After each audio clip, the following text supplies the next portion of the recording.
Hai guys, welcome back to my channel. Kalau biasanya aku rekamnya review makanan, kali ini aku mau bahas soal journeyku with Best Baby.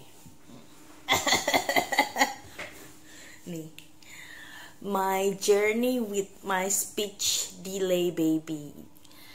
Ini namanya siapa? Caleb. Mana yang namanya Caleb mana? Tunjuk. Kasih tau mami yang namanya Caleb mana? So guys, peekaboo. Kali ini aku decide juga buat bikin my learning journey. Ya, soalnya aku juga belajar sih, my learning journey with my speech delay baby. Jadi yang pertama itu yang paling penting, kenalin dulu, ini CJ anak aku. Dan dia speech delay, yang artinya terlambat berbicara. Dia umurnya udah mau 3 tahun Oktober ini, dan dia belum mau bicara. Iya nak, say mama. Minum dulu ya, ini bukan pesan sponsor. Nah, jadi mungkin yang pertama aku mau kasih tahu kalian, buat kalian mama-mama yang punya anak, hal pertama yang aku highlight mungkin pentingnya untuk mengakui kalau anak kalian itu speech delay. Aku backgroundnya dulu seorang guru, dan aku berharap ekspektasiku adalah karena aku tahu seluk-beluk tentang anak kecil, jadi aku berharap anakku tuh so perfect. Jadi aku berharap dia itu usia berapa, 11 bulan, 12 bulan sudah mulai bicara dengan lancar. Karena aku termasuk juga orang yang lumayan sering ngoceh sama dia. Jadi ekspektasiku adalah dia cepat berbicara. Tapi realitinya ya, here he is, dia belum mau ngomong.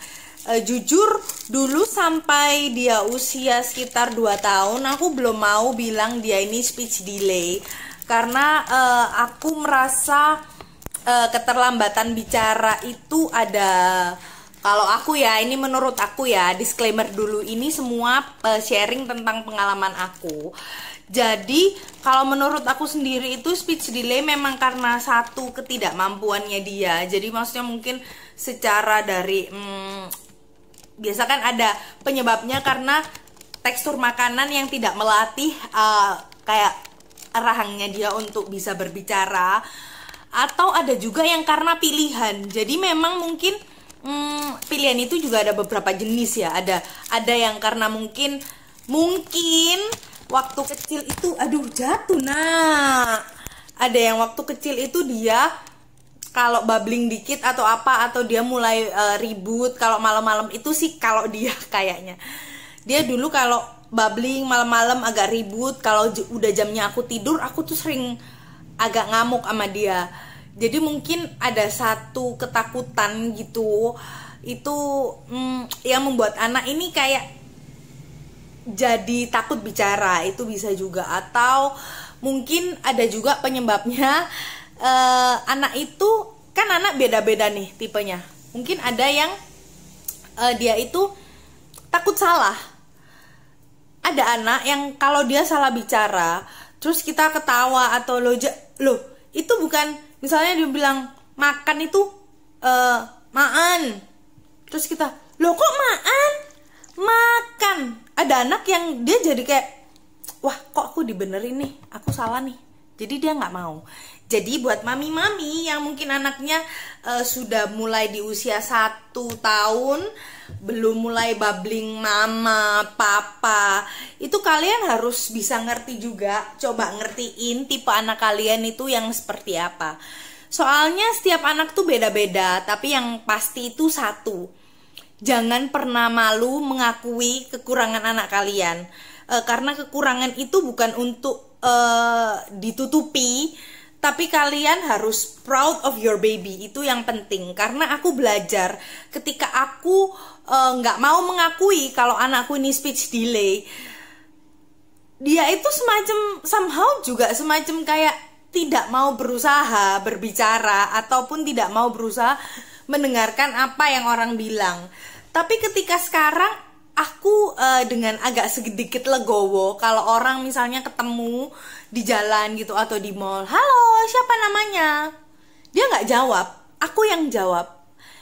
Halo anti atau halo uncle, ini namanya Caleb. Terus aku bilang sama mereka, maaf ya anak ini masih belum mau bicara.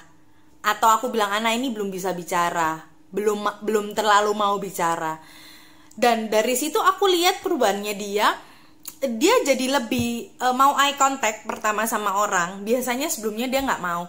Yang kedua dia jadi lebih mau mencoba, mau berani ngeluarin beberapa kata-kata. Ya memang untuk usianya dia memang termasuk terlambat. Beberapa orang sarankan terapi, tapi karena di mana-mana terapi itu agak mahal ya. Jadi ya aku berusaha menterapi dia sendiri. Buat mami-mami mungkin yang punya duit, yang dananya cukup banyak, kalian bisa coba terapiin. Karena beberapa temen aku yang anaknya speech delay, ketika mereka diterapiin dengan benar dan baik itu turns out mereka jadi cepet ngomong, maksudnya ya mengejar ketertinggalan mereka. Tapi karena aku juga keterbatasan dana karena terapi itu lumayan mahal, jadi aku berusaha menterapi dia sendiri. Gimana caranya? Nanti aku akan bahas di episode selanjutnya. Aku akan bahas karena aku jujur aku pakai itu caranya beberapa yang aku pelajari selama aku dulu jadi guru, dari pengalaman juga, dan aku juga browsing di YouTube ada beberapa lumayan banyak cara sih. Kalian bisa nanti searching atau kalau kalian males ribet, kalian bisa nantiin channel yang berikutnya ya, episode berikutnya. Jadi buat mami-mami yang mau tahu jangan lupa like dulu, boleh di subscribe atau komen pengalaman yang serupa sama aku. Oke? So jangan lupa kalau kalian punya anak speech delay, jangan malu untuk mengakui. Terimalah kekurangan anak kalian. Karena ketika kalian menerima dia, menerima apa yang keterlambatannya dia itu, kalian juga jadi lebih kayak belajar ikhlas ya. Dan dengan kalian ikhlas, kalian jadi less ngamuk-ngamuk. Ayo, siapa yang di sini anaknya kalau yang kurang fokus atau nggak mau nurutin mamanya, papanya, itu suka ngamuk-ngamuk. Nah, kalau kalian lebih menerima, kalian juga bakal less stress. Remember, happy mom creating happy kids. Yay! See you guys!